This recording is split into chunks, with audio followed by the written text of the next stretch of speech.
সব সময় আগে আগে চলে যায়। আর হচ্ছে বিদেশ থেকে কেউ যদি আসার কথা শুনে তারপরে এত এত আনন্দ হয়, কি বলবো, বলার বাইরে। এরকম আনন্দ, অন্যরকম অনুভূতি হয় আর কি। আসসালামু আলাইকুম, আপনারা সবাই কেমন আছেন? আশা করি ভালোই আছেন। তো দেখতে পাচ্ছেন হচ্ছে কিছুদিন আগে, প্রায় 2 মাস আগে একটা ভিডিও করছিলাম যে দূর প্রবাসে চলে যাইতেছে আর কি। তো ট্যুরে যাইতেছে আর কি আমার ননদে। তো এখন দেখতে দেখতে সেই ভালো মুহূর্তগুলো শেষ হয়ে গেছে। ভালো মুহূর্ত শেষ হতে মানে বেশিক্ষণ লাগে না। তো হচ্ছে সেই 2 মাস শেষ হয়ে গেছে। তো আজকে হচ্ছে আসলো আর কি ও।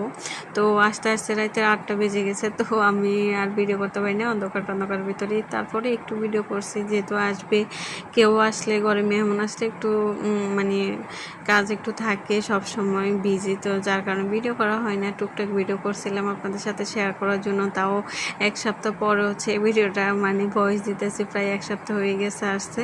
তো এখানে হচ্ছে ওদের জন্য রান্নাবান্না চলতেছে। মুরগির মাংস বসাই দিছে, যেহেতু কারেন্টে চলে একটু মানে রান্না করতেছিলাম আর কি। তো রান্না করতেছে আমার শাশুড়ি আম্মা। তো এখানে একটু ভিডিও করে নিয়েছিলাম। আর হচ্ছে এখনও হইতেছে রান্নাও, মানে এখনও শেষ হইতেছে না, আরও অনেক কিছু রান্না হয়েছে। তো সব কিছু ভিডিও করতে পারি নাই, মানে একটু তাড়াহুড়ো ছিল। তারপরের দিন হচ্ছে যে একটা বৃষ্টি হয়েছিল, কি বলবো।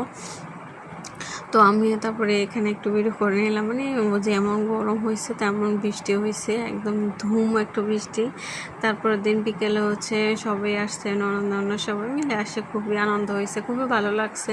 তো ঘরে মেহমান আসলে অন্যরকম একটা ভালো লাগে আর কি। মানে বলে বোঝানো যায় না, কাজের মধ্যে সময় কেটে যায়। তারপরে মানে সবাই একসাথে থাকলে অন্যরকম লাগে আর কি। তো এখানে হচ্ছে আমি বুট বাছতেছি, বুটগুলো মানে আলু দিয়ে বাছতেছি আর কি। তো হচ্ছে সব মশলাগুলো দিয়ে একটু ভেজে তারপর বুটগুলো দিয়ে দেবো। বিকেলের নাস্তা হিসেবে বুট ভাজি, তারপর হচ্ছে আরও একটু নাস্তা হচ্ছে তারপর বানাইছিলাম কি জানি, ফ্রেঞ্চ ফ্রাই করছিলাম, আলু ভাজছিলাম আর কি। তো তাড়াতাড়ি করে হচ্ছে কোনো রকম ভিডিও একটু করে নিয়েছি, সময় পাই না। কারণ মানে আমার শ্বশুরবাড়ির সবাই, আবার শ্বশুর শাশুড়ি হচ্ছে ভিডিও করা একদমই পছন্দ করে না। তারপর লুকে টুকটাক ভিডিও আপনাদের জন্য করি আর কি। তো এতটুকু ভিডিও করছিলাম। তো আমার ভিডিওটা যদি ভালো লেগে থাকে অবশ্যই একটা শেয়ার করে দিবেন আর কি।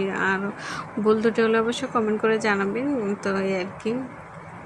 আর এখানে হচ্ছে আলুগুলো ভাজতেছে আস্তে আস্তে। আর আমার চুলার উপরে সবসময় ভিডিও করা হয়, কারণ নামিতে সবসময় শেষ হয়ে যায়। নামাই যে একটু সুন্দর করে ভিডিও করব তা হয়ে ওঠে না, কারণ আমাদের ঘরে সবাই খাওয়া পার্টি আর কি। নামানো মানে নামাইতে শেষ হয়ে যায় আর কি। কি একটা অবস্থা সবসময়।